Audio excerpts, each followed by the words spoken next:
Why is Babylon mentioned from the beginning to the end of the Bible?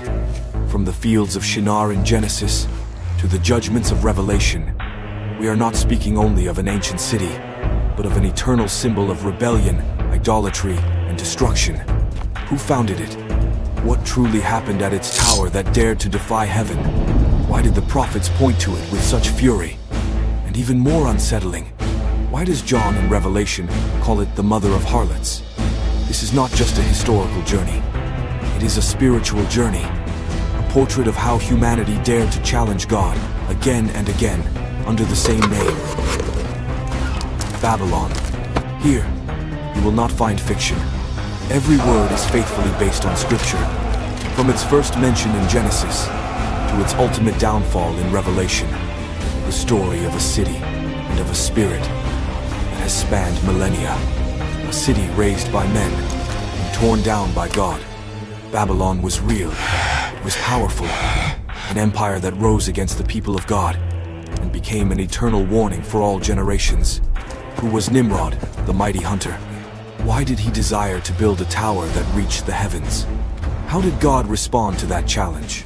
And why, centuries later, would Babylon be the nation that destroyed Jerusalem and carried God's people into exile? In this biblical film, you will not hear human interpretations. We will read directly what the Word says. Genesis, Kings, Chronicles, Isaiah, Jeremiah, Daniel, Revelation. A prophetic and narrative thread that connects every mention of Babylon like a divine call to all humanity. You will see how God foretold its fall long before it happened, how Isaiah and Jeremiah described its destruction in detail, and how finally, in Revelation, Babylon appears as the symbol of all that is corrupt and evil, destined to be destroyed forever by God.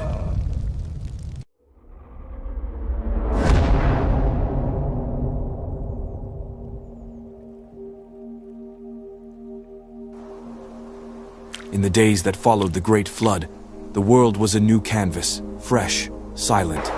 The rivers were still seeking their course. Forests grew upon the damp earth, and the survivors, descendants of Noah, gazed at the horizon, carrying both hope and fear. Everything they had once known was gone, and now they were called to raise a new story. Shem, Ham, and Japheth, together with their children, began to settle the fertile valleys of Mesopotamia. It was a rich land, nourished by the Tigris and Euphrates rivers, where life flourished in abundance. There, where the soil generously responded to human labor, a dream was born, a dream that soon became an obsession. To build not only houses, but a city that would defy time itself. At first, the families lived in simple tents. Each sunrise was a battle against uncertainty. They had to find food, tame animals, learn to cultivate the fields. But while some dreamed of a quiet life, others began to desire something greater. Among all the descendants, one man stood out who would mark history. Nimrod, grandson of Ham. Scripture describes him as a mighty man, a formidable hunter, but more than his physical strength, what set him apart was his ambition.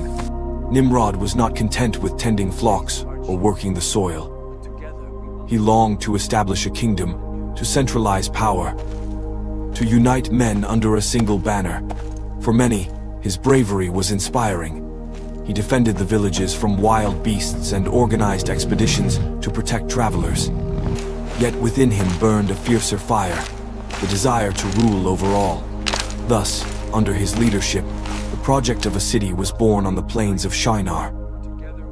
That city would be called Babylon. Its name, according to tradition, meant the Gate of the Gods. At first, its walls were humble, built with baked bricks and mortar. But behind every stone lay a greater purpose, to consolidate a center of power, a symbol of human greatness.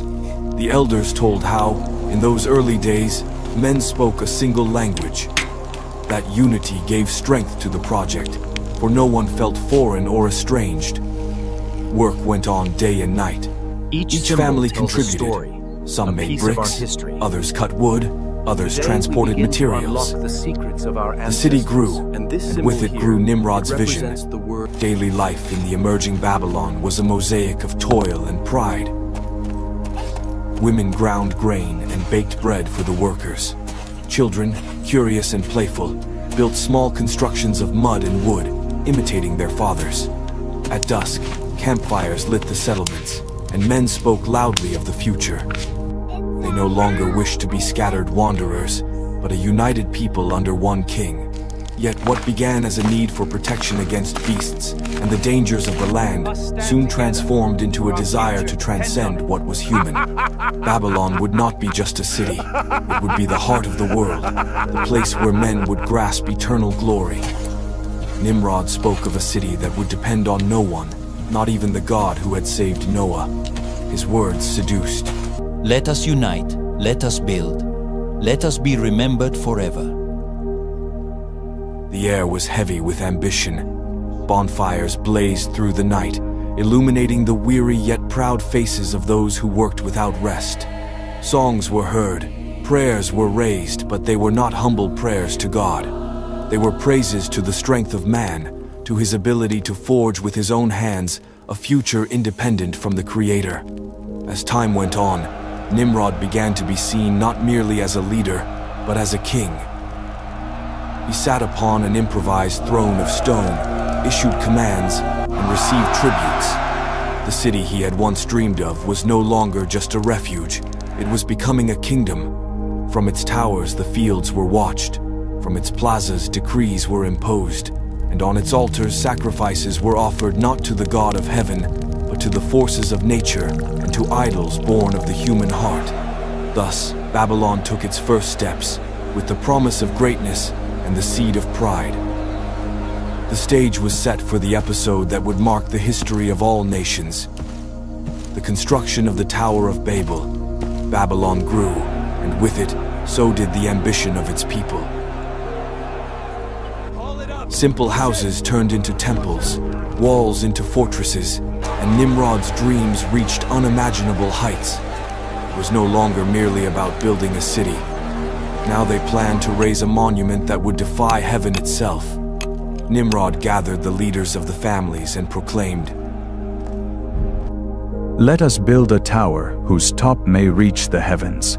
Let us make a name for ourselves, so that we may not be scattered across the face of the earth."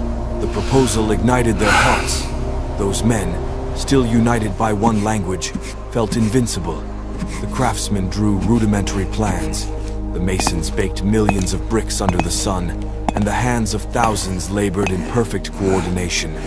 The plain of Shinar resounded with the pounding of hammers, and the murmur of voices all speaking of one single dream: to reach the heavens.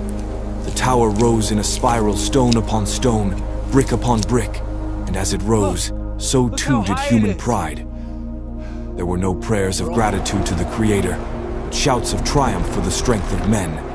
In the camps, a phrase was repeated: "We do not need God. We will be our own gods." The project was not only architectural, but spiritual. The tower was a symbol of autonomy, of defiance, of a humanity determined to depend on itself. It was not built as a tribute to eternity, but as a cry of independence. That tower was not a bridge to heaven, it was a wall against God. Days turned into months, months into years, and the tower reached heights that cast shadows over the surrounding fields and villages. Travelers who passed by stood in awe. Here is the heart of the world, the work that will lead us to immortality. But amid that euphoria, a silent danger grew. Pride. The unity of men was not guided by obedience to God, but by the thirst for greatness. And when unity turns into arrogance, the end inevitably draws near. The sacred account tells us that God descended to observe the city and the tower, and he said, "Behold, they are one people, and they all have the same language. They have begun this work, and nothing will restrain them from what they have purposed to do. Come, let us go down and confuse their language, so that they may not understand one another's speech." One morning, as the builders placed bricks on the upper levels, the unthinkable happened. The foreman shouted instructions, but the workers did not understand. Where once there had been clarity, now confusion reigned. Some spoke strange words, others replied with useless gestures. You must bring more stone. No, the wood. We need more wood. The murmur of voices that had once been a melody turned into a chaos of unknown tongues. Disorder broke out at once. Some accused others of betrayal, others whispered of conspiracies. Work crews stopped their labor, arguments multiplied, and what had once been a common dream became an unfinished tower. The unity that had given strength to the project shattered into 1,000 pieces. That day, the city erupted in conflict.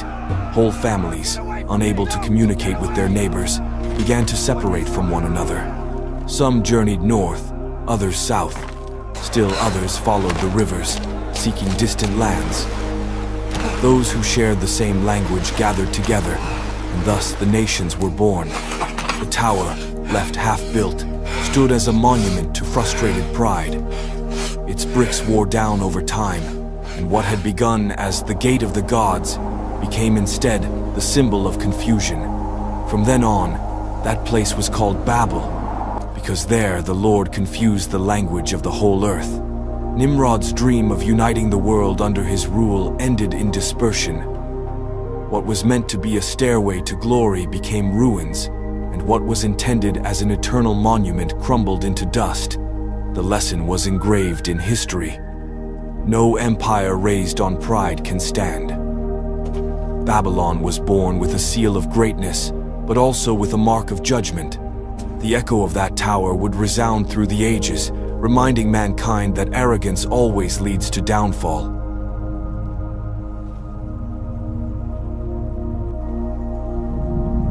The echo of the Tower of Babel was etched into the memory of generations. Though many people scattered toward distant mountains and plains, the city of Babylon remained standing. Its walls, though incomplete, rose as witnesses of a past marked by arrogance and as foundations for an even more ambitious future. As the centuries passed, Babylon once again filled with life. New generations, speaking new tongues, settled in its plazas and streets. The memory of divine judgment slowly faded, and the city began to transform into a center of exchange. Caravans arrived along its roads laden with spices, metals, textiles, and livestock. From the east came precious gems, from the west, wines and oils, from the north, timbers, and from the south, fertile wheat. Babylon was the crossroads of the world, a bridge between cultures and distant lands. The markets were a spectacle in themselves. Perfumes mingled with the scent of roasted meats, the clinking of metals with the cries of merchants. Artisans carved stone and wood, goldsmiths melted gold and silver, and weavers displayed fabrics in vivid colors. Children darted between stalls while scribes recorded every transaction on clay tablets. Babylon was a hive of life, a place where each day seemed to bring a new discovery. But it was not commerce alone that exalted the city. The sciences also flourished. The Babylonians gazed upon the heavens with fascination. From their clear nights were born the first records of stars and lunar cycles. They believed the celestial bodies carried the messages of the gods, and that every movement in the sky foretold destiny and fortune. On clay tablets they left writings that would be studied for millennia. Mathematical calculations, astronomical predictions, systems of measure and weight. Their knowledge was so advanced that many nations regarded them as sages who touched the mysteries of heaven. Religion lay at the heart of their life. Temples were erected to gods such as Marduk, the chief deity, Ishtar, goddess of war and love, and Enlil, lord of the skies. The priests were seen as guardians of wisdom, interpreters of the stars, and mediators between men and divinities. Their ceremonies were magnificent. Processions with banners, animal sacrifices, and chants that echoed throughout the valley. Babylon was not only a place of commerce, but also a sanctuary of spiritual power, though that power was estranged from the true God.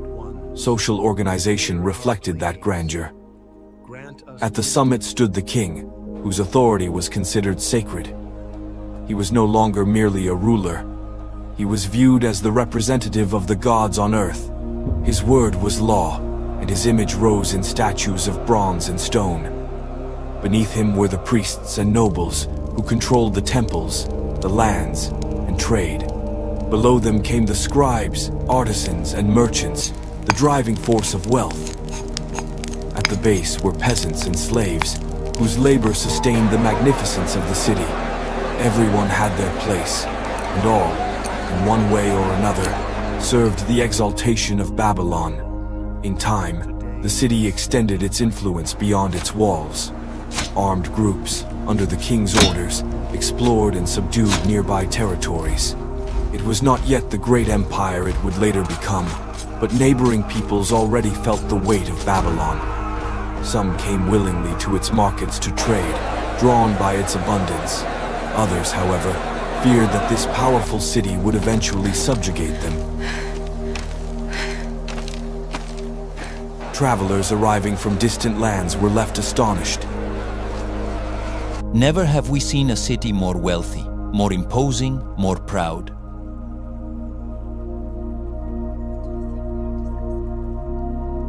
They said. Their reports spread like fire. Babylon was the heart of the world, the jewel of the valley, the city where wealth seemed without end. But within that splendor beat a contrast. While some praised the greatness of Babylon, others saw it as a threat. Behind the abundance and the science lay the arrogance of a people who glorified themselves. It was a place where idols replaced God, where commerce turned into greed, and where unity was forged, not in humility, but in power. Babylon became a symbol. For some, it was the promise of progress and wealth.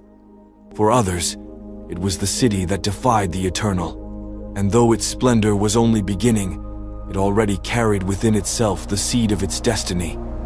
The glory that fascinates, and the pride that condemns. The splendor of Babylon grew like a river that, instead of quenching, flooded everything in its path.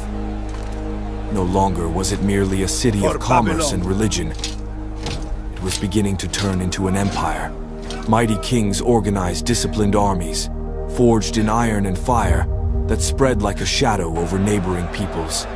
Each campaign was a display of force, each victory a proclamation that Babylon would not settle for being a center of exchange. It aspired to rule the world. The city's walls rose proudly, and its gates, adorned with carvings of bulls and lions, seemed to declare to every visitor, "Here lies the greatness of mankind."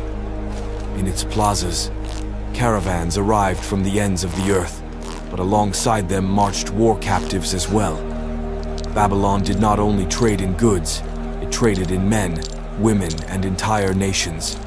It was in this setting that one of the most remembered kings in history emerged, Nebuchadnezzar II. A strategist, builder, and conqueror, he became the strongest arm of Babylon. His name would soon be heard in every corner of Asia Minor and beyond. Under his command, the empire reached an expansion that seemed unstoppable. Before marching against Jerusalem, Nebuchadnezzar led campaigns against Assyria, Egypt, and Phoenicia. Each victory increased his prestige and spread fear among his enemies. Chronicles tell that his armies marched like a storm, disciplined, relentless, and well-supplied. Wherever his banner appeared, surrender was the only choice for many peoples. It was during his reign that the Babylonian hosts set their sights on Judah, the small kingdom of David's descendants. Jerusalem, with its walls and its temple, seemed invulnerable, but the roar of Babylon was too strong. The armies besieged the city, closed its gates, and cut off its provisions. Day by day, hunger and fear broke its inhabitants. Mothers could not feed their children, the elderly wasted away in silence, and the priests begged for help that never came. At last, Jerusalem fell under the weight of iron and fire. The temple, pride of the people of Israel, was plundered and burned. its sacred treasures were carried off to Babylon as spoils of war. The gates that had been a symbol of faith burned to ashes, and the smoke rose like a lament that seemed to reach the heavens. The nobles and wise men of Judah were chained and forced to march into exile. Among them were young men who would later become protagonists of great stories: Daniel, Hananiah, Mishael, and Azariah. On the banks of the Euphrates, they began a new life as servants in a foreign court, far from their land and their temple. The exile of Israel marked a before and after. For the Babylonians, it was another victory, another nation subdued. For the Jews, it was a wound that would never fully heal. By the rivers of Babylon, there we sat down and wept. When we remembered Zion, says the psalm, the greatness of the city was, for them, a golden prison. When the captives arrived in Babylon, they were both astonished and overwhelmed. Before their eyes rose gigantic walls, gates decorated with dragons and bulls, temples that seemed to touch the heavens. All of it stood in stark contrast to the ruined Jerusalem. There, in the midst of foreign splendor, they grasped the magnitude of their defeat. Meanwhile, Nebuchadnezzar reveled in his glory. He ordered great constructions, expanded the walls, and reinforced the defenses. Under his reign, Babylon was not only a military empire, it was a spectacle of power and beauty. Conquered peoples contributed tributes, artisans, and knowledge. Everything served to magnify the city, but the brilliance had a dark side. The king's arrogance made him believe himself invincible.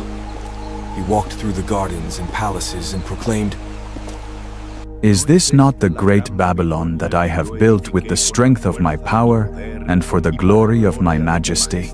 Words that revealed the very essence of his reign, a power built upon human pride.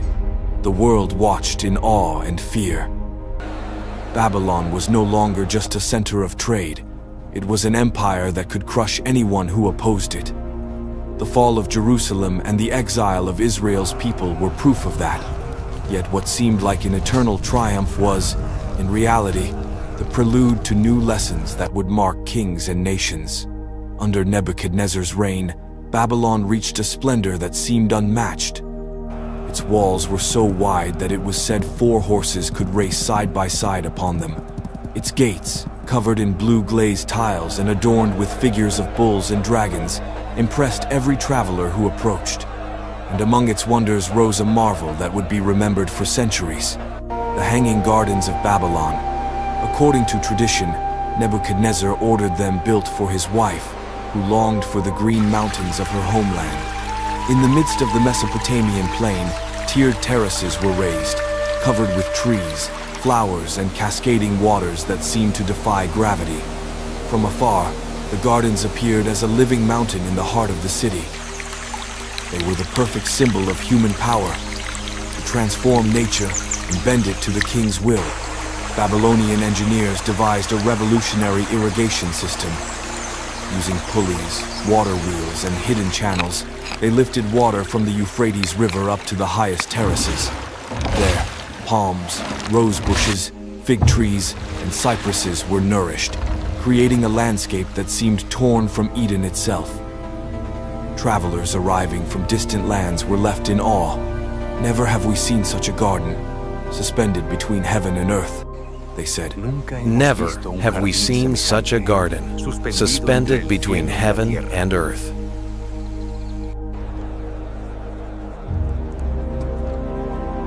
The Babylonians took pride in their city, and with reason.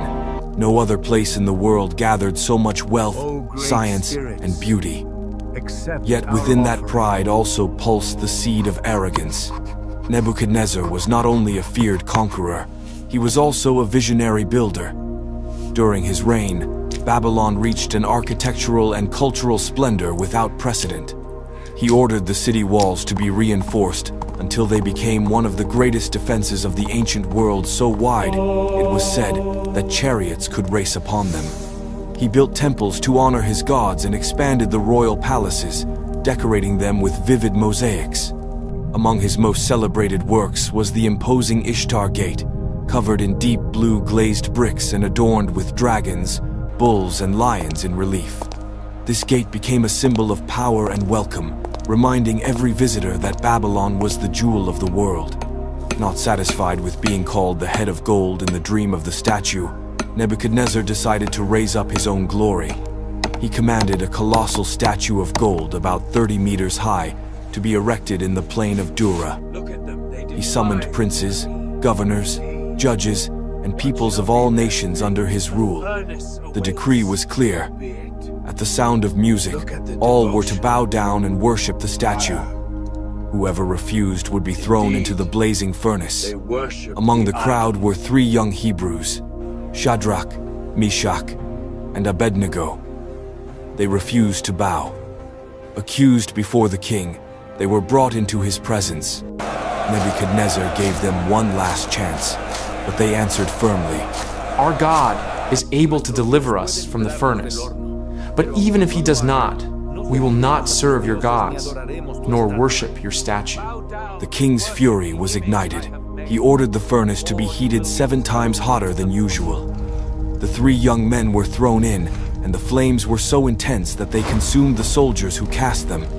But when Nebuchadnezzar looked inside, he was astonished. There were not 3 men walking in the fire, but 4, and the 4th had a divine appearance. He called them out. Shadrach, Meshach, and Abednego emerged unharmed. Not a single hair was singed, nor was there even the smell of fire on their garments.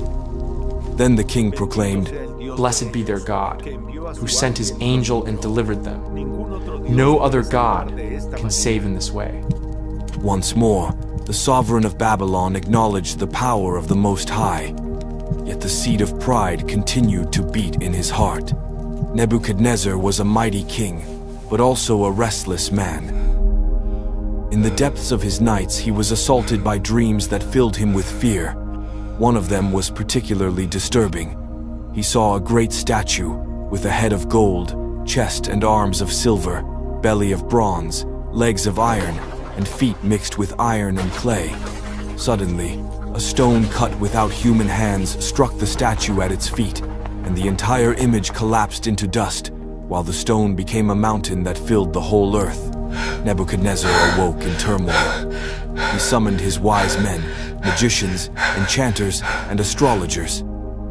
He demanded not only the interpretation, but that they reveal the very dream itself. The wise men were thrown into despair. "No man can do this. Only the gods could reveal it."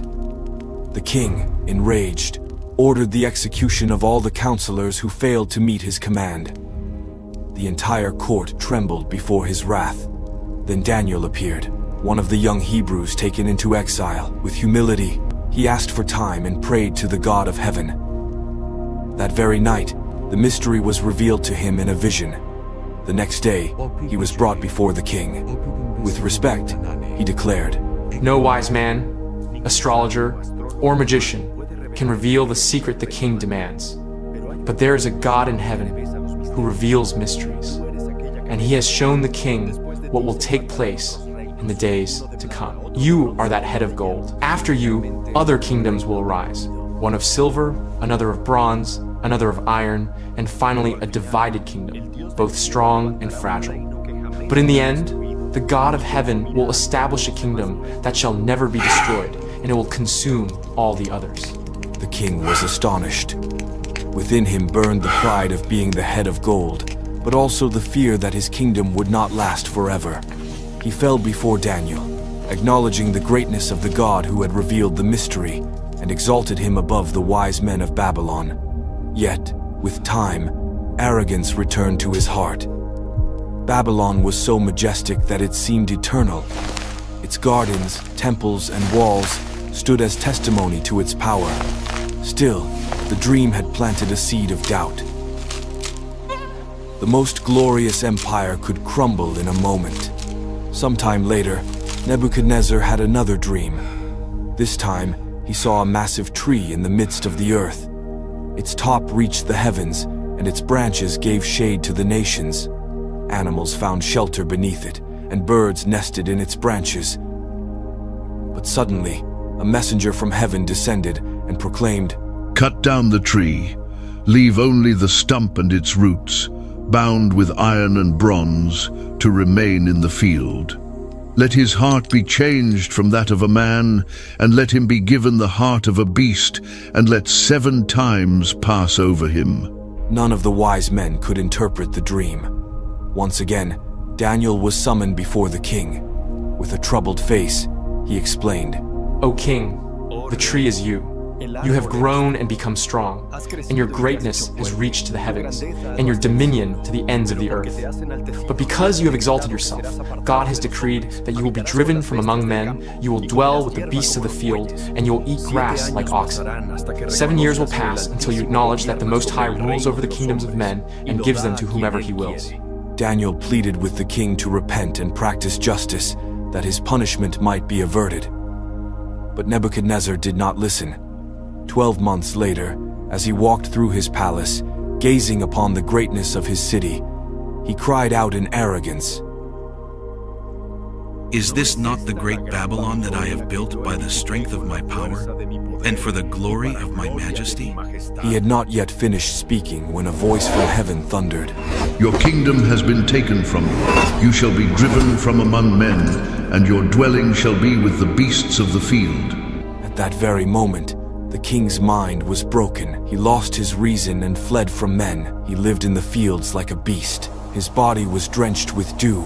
His hair grew like eagle's feathers, and his nails like the claws of a bird. The most powerful man on earth had been reduced to an animal, fulfilling the word of the Most High. The years of humiliation passed. Now I, Nebuchadnezzar, praise, exalt, and glorify the King of heaven, because all his works are true and his ways are just, and he is able to humble those who walk in pride. Thus ended the life of the great king, not as the invincible conqueror who built palaces and gardens, but as a broken man who learned that true greatness is not found in human kingdoms, but in recognizing the sovereignty of the eternal God. According to the Bible, especially in the book of Daniel, the story of Nebuchadnezzar concludes with his recovery of understanding and his acknowledgement of God. After that, the text gives no further details about his life or the exact moment of his death. Historical records and Babylonian chronicles confirm that Nebuchadnezzar II died around 562 B, after more than 40 years of reign. After Nebuchadnezzar's death, Babylon entered a time of instability. The throne that had once been the center of world power quickly passed from hand to hand. His son, Evil Merodach, reigned briefly before being deposed. Then came other rulers, each weaker than the one before. The splendor Nebuchadnezzar had built began to crack. Though palaces and walls still stood, the empire's glory was fading from within. Court intrigues, conspiracies, and assassinations marked the years that followed. Finally, power came to Belshazzar, Nebuchadnezzar's grandson, who ruled as co-regent alongside his father Nabonidus. But unlike the great builder king, Belshazzar did not seek to strengthen the empire, nor to honor the God who had humbled his grandfather. He preferred luxury, feasting, and arrogance. Under his reign, Babylon was no longer invincible. Outwardly, it still appeared majestic, but inwardly, it was rotting away. One night, Belshazzar held a great banquet in his palace. He invited 1,000 of his princes, nobles, and concubines. The halls shone with golden lamps. The tables overflowed with meats, exotic fruits, and wines brought from distant lands. The music of harps and flutes filled the air as dancers entertained the guests. The king, drunk with wine and pride, sought to show that his power was eternal, that Babylon was impregnable. In the midst of his drunkenness, Belshazzar committed an act that would seal his fate. He ordered the sacred vessels that Nebuchadnezzar had taken from the temple in Jerusalem to be brought forth. Those utensils had been consecrated to the God of Israel, but now they were placed into profane hands. The guests drank wine from them while praising the gods of gold, silver, bronze, iron, wood, and stone. It was the height of arrogance, to take what was holy and turn it into mockery. Suddenly, in the midst of the celebration, the unthinkable happened. A mysterious hand appeared on the palace wall and began to write strange words. Mene, Mene, Tekel, Upharsin. The music stopped, the laughter ceased. The king's face turned pale, his knees knocked together, and his heart was filled with terror. The wise men were summoned at once to read the writing, but none could interpret it. The princes looked at one another in confusion. The musicians were silent, and the cups lay forgotten upon the tables. Fear grew like a shadow over the hall. Then the Queen Mother, recalling the days of Nebuchadnezzar, spoke the name of Daniel, the Hebrew exile who had revealed mysteries in the past. Daniel was brought before the king. Belshazzar, desperate, promised to clothe him in purple, to place a gold chain around his neck, and to make him the third ruler of the kingdom if he could interpret the inscription. But Daniel, with firmness and without fear, replied that he sought no human rewards. Before revealing the mystery, he reminded the king of his predecessor's story. O king, the Most High gave Nebuchadnezzar greatness, glory, and majesty. But when his heart was lifted up, he was humbled, until he acknowledged that the Most High rules over the kingdoms of men and gives them to whomever he wills. You, Belshazzar, knowing all this, have not humbled your heart. Instead, you have exalted yourself against the Lord of heaven. You have profaned the vessels of his temple, and you have given praise to gods that neither see nor hear, but the God in whose hand is your very breath you have not honored. Silence gripped the hall. Many. God has numbered the days of your kingdom and brought it to an end. Tekel. You have been weighed in the balance and found wanting. Paris. Your kingdom has been divided and given to the Medes and Persians. Belshazzar, in a futile gesture, fulfilled his promise and clothed Daniel in purple, placed a gold chain on his neck, and proclaimed him third ruler of the kingdom. But those honors were empty, for the sentence had already been sealed. That very night, while the Babylonians feasted within their walls, the army of the Medes and Persians, under Cyrus the Great, carried out a daring strategy. They diverted the course of the Euphrates River, causing its waters to recede from the channel that ran through the city. When the riverbed was dry, the soldiers entered silently beneath the walls, finding the gates along the river neglected and left open. The city that had seemed impregnable was taken without great resistance. The roar of the Persians echoed through the streets. The sentinels fell in surprise, and within hours the great Babylon, once thought eternal, was in foreign hands. That same night, Belshazzar was slain, and the kingdom was given to the Medes and Persians, fulfilling the prophecy Daniel had declared. The fall of Babylon was etched into history as a warning. No matter how high the walls, nor how splendid the palaces, when pride rises against the eternal, ruin inevitably follows. Thus ended the city that had defied God from its very foundations, delivered in a single night of feasting, arrogance, and judgment. The fall of Babylon to the Medes and Persians did not mean the end of its influence.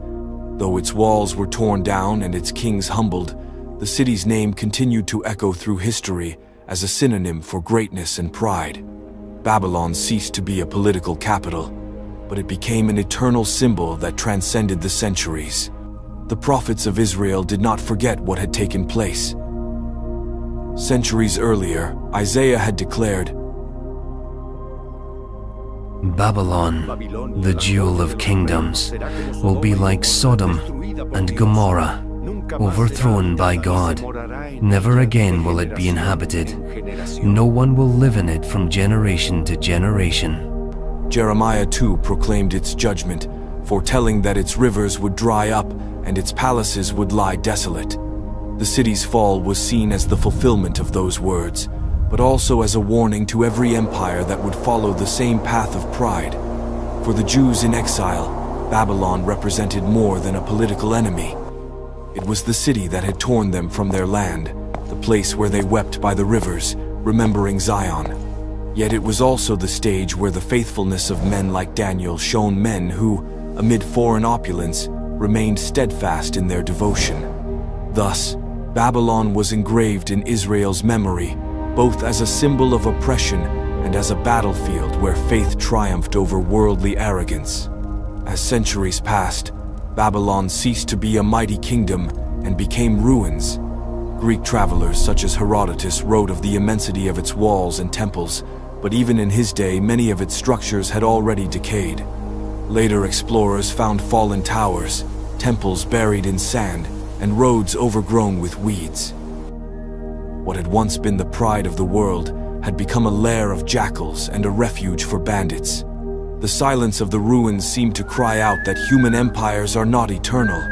Yet, Babylon did not disappear from the biblical record. In Revelation, written centuries later, it reappears not as a physical city, but as a spiritual symbol. There it is described as the Great Harlot, the mother of earth's abominations, clothed in purple and scarlet, drunk with the blood of the saints. Her final fall is announced with a mighty voice.